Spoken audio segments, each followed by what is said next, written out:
Okay, so I just finished my first ever preset pack.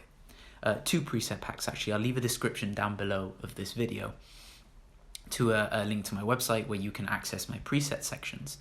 And what I found really interesting, the reason why I wanted to talk to you guys about presets is because I didn't really think twice about how important organization and structure was when it came down to creating a preset pack.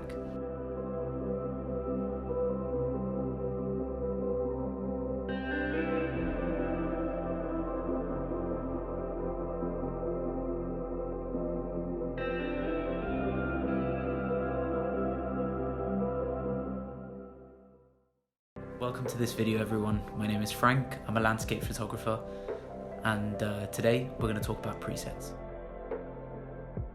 So the very first bit of advice that I think I would give to someone who is planning on doing a preset for the first time, or a preset collection like myself for the first time, is to be very, very organized. Have things systematically in the same folder.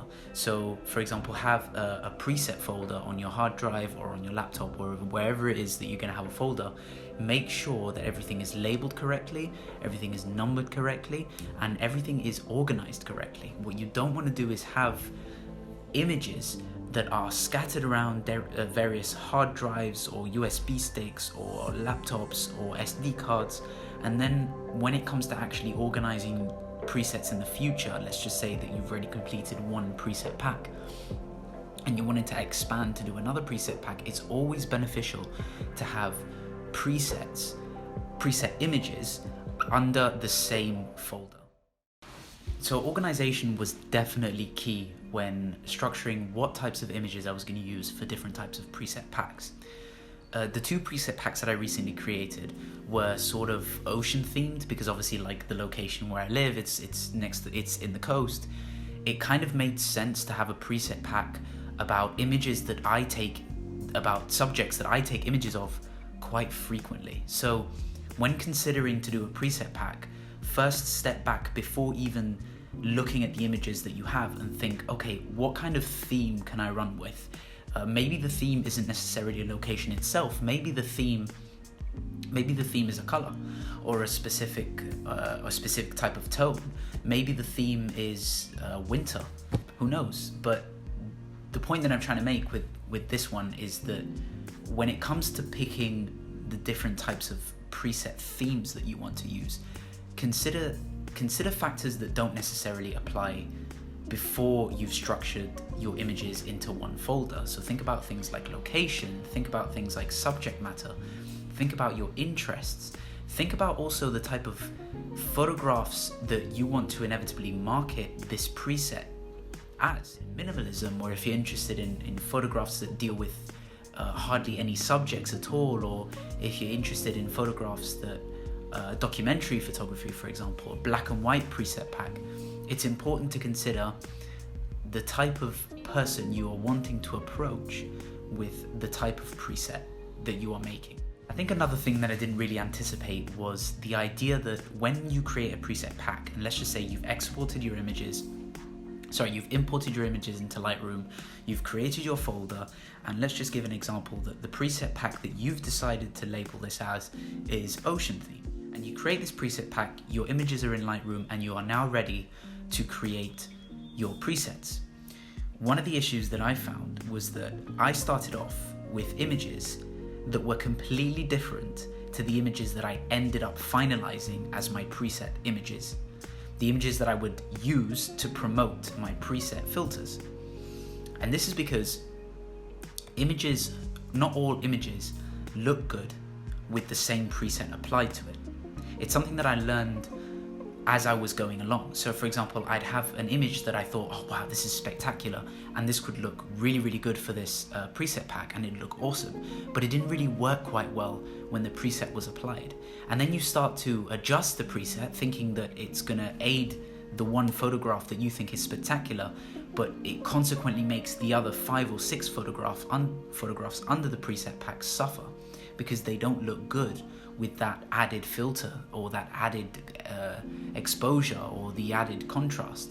So you really have to consider that once you create one preset for one image, that preset, that exposure, that contrast, that color correction, that brightness, whatever it is that you add to the filter, to the preset, it has to work with all other images, or the majority of images.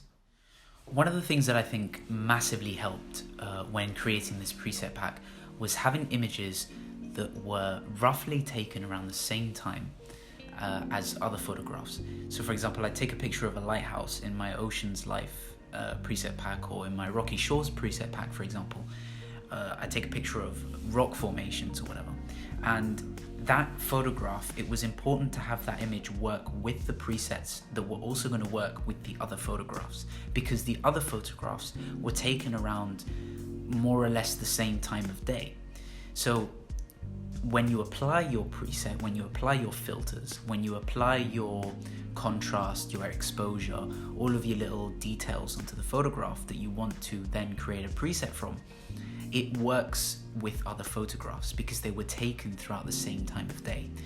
You'll notice a lot on Instagram, you'll notice a lot on Facebook, and you'll notice a lot on photographers who promote their presets, that the example images that they come up with are usually images that either A, were taken on the same day, just using different subject matters, or B, taken around the same time of day.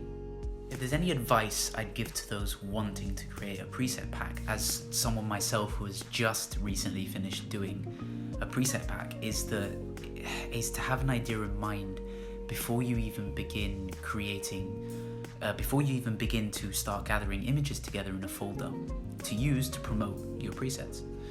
I think the most important thing to take away from this is organization. I think without organization, you're going to suffer a lot when it comes to gathering the photographs, gathering the theme, understanding the structure of your photographs, understanding how presets work.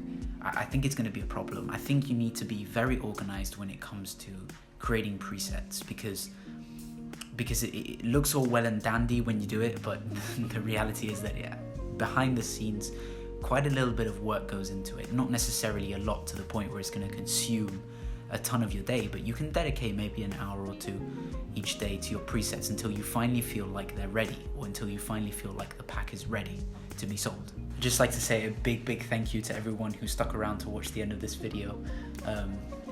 I really appreciate your support so far, and yeah, check out my preset packs, link in the description. Peace.